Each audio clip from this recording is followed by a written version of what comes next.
Reaching my father's office, ringing the bell. He opens up the door. I walk in. He had this surprise on his face. What did you do? I said, listen, I had no time for this nonsense. Here's the bag. Everything is fine. Nothing went wrong. Let me go pick up my wife and my new daughter, and I'll see you tonight at the house. He agreed, so I took his car, and I went to the hospital to pick up my daughter with my wife. And that was another headache with the hospital bills. But anyway, it was done. From there, I go pick up my son. He was staying at my mother's house. Took my family home, and that was it.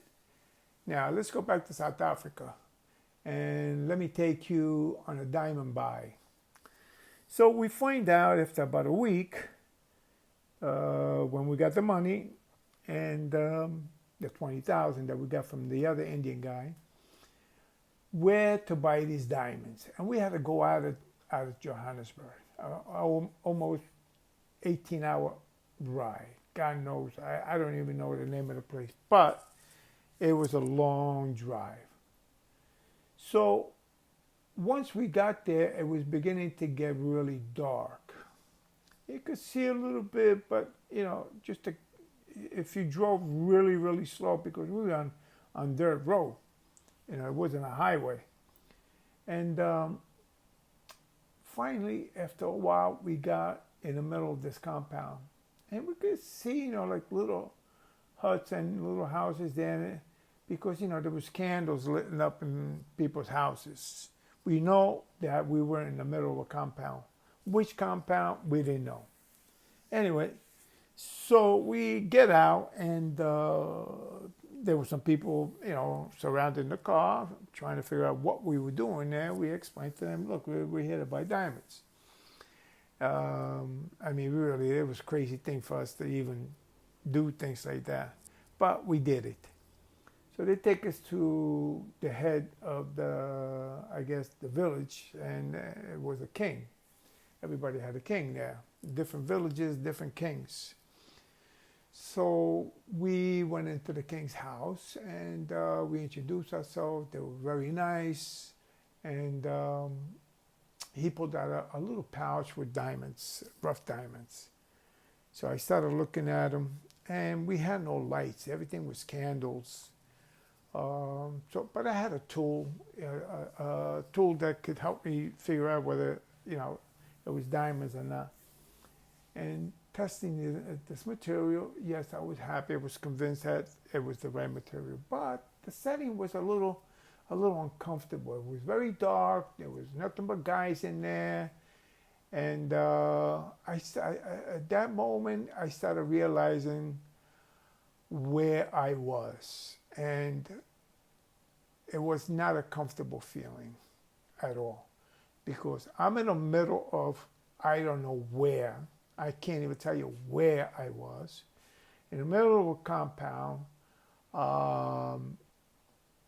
and it was just a feeling that I never had before in my life, and I was not comfortable, not at all. So I said to my friend, I says, okay, look, let's go. We'll come back tomorrow morning with the money, and we'll buy the merchandise from you guys. So my friend was looking at me like strange. Well, my friend, the Indian guy, we had the money on us, but the guy didn't open up his mouth. He followed my lead. So when we left, my friend said, the Indian guy, he said, why didn't you just buy the diamonds if we were left? I said, look, man, I didn't feel comfortable. I didn't feel like pulling out 20,000 out of my pocket or whatever money we had. And, these guys would have had a different idea, maybe like, free money, take the money, take the diamonds, and God knows what they would have done with us. So my friend says, well, you got a point. So we left. We came back in the morning. We didn't really go anywhere because there was no place really to go. We just kind of hung out in a car in the dark. And besides, we didn't want to drive around because there was patrol cars going on, patrolling the area. And so, less is best, I guess. Don't move, just sit tight. And that's what we did.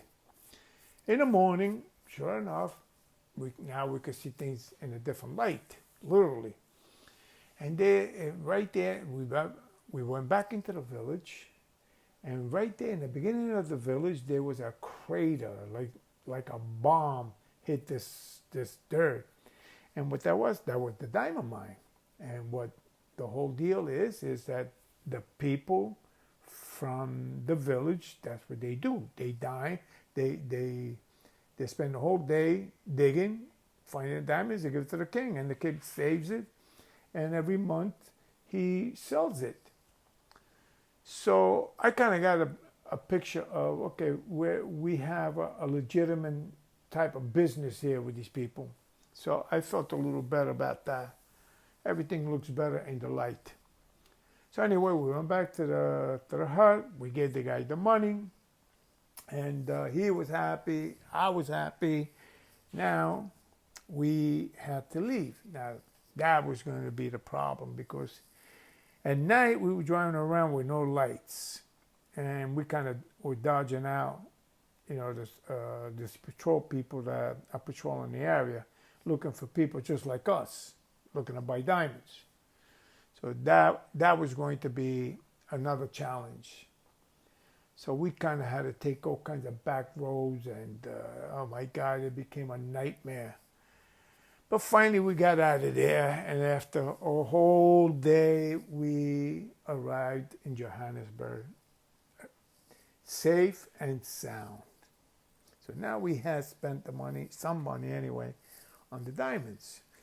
Now we put out the word in Johannesburg, that's where the gold mines were, right in the middle of the city. It's not that was a processing places where they were processing the ore that they were getting from the mines. They were bringing it into the city. That's where they had that process plan.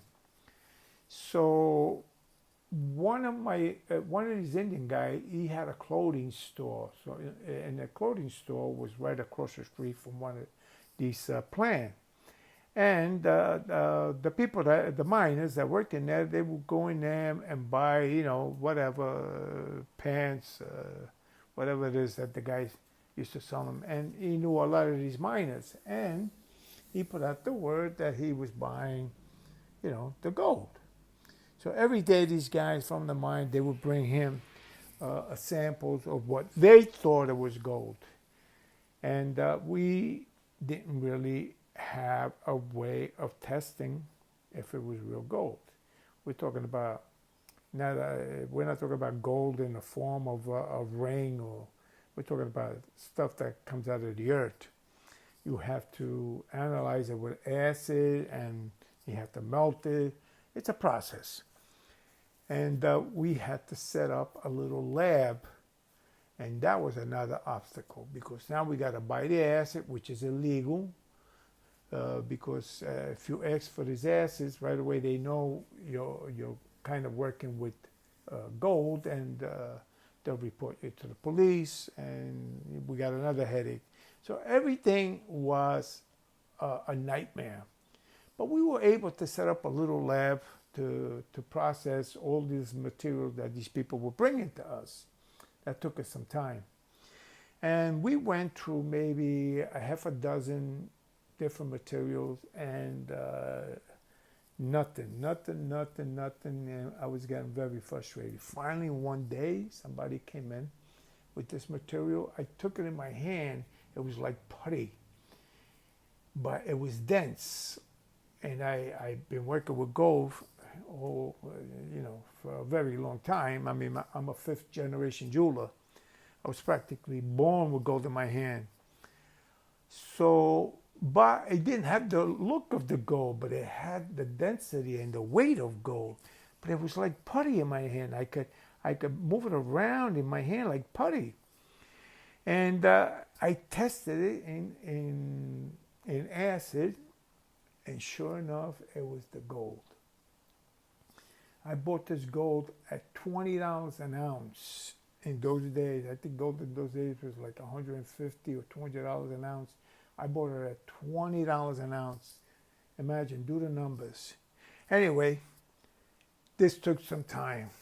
Now we had to buy the material, we had to process it, and we had to melt it. It was a lot of work. And the same thing with the platinum. Well, the platinum was a little more difficult. It came in the powder form. But anyway, stay tuned for the next episode. I don't want to make this too long. And please subscribe and give me a like. Thank you very much.